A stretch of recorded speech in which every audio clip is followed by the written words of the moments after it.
Next, we're getting ready to remove the caliper bracket.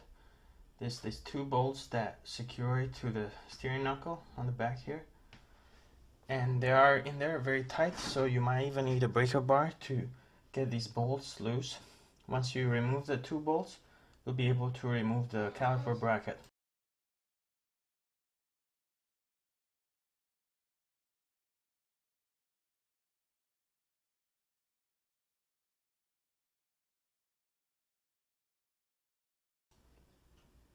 Next, we need to remove these set screws that secure the rotor in place. They're just more there to align the rotor.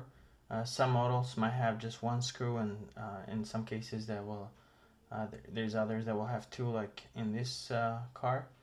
But these screws can be difficult to come out. So what you want to do is spray some penetrating oil and wait for about 5 or 10 minutes. Otherwise, you might strip those screws. Now we're getting ready to remove the rotor. As you can see, in this case it's loose, but that's not always the case. So if the rotor is not coming out, just hit it on the back with a hammer. Just make sure that you're only hitting the rotor and nothing else. Now we're getting ready to replace the rotor. So before you do that, you want to make sure that this surface here is clean. So if it's not, if it's rusted, just use some sandpaper to clean it. And then line up these holes so that you can set the set screws and secure the rotor in place.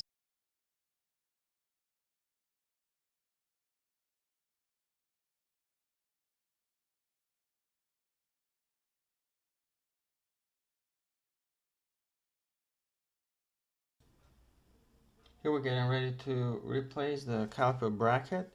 We line up the bolt holes and then we insert the bolts. Once you do that, you'll need to torque these two bolts, and you need to follow the manufacturer's recommendation. Typical range for these bolts is between 55 and 70 Newton meters.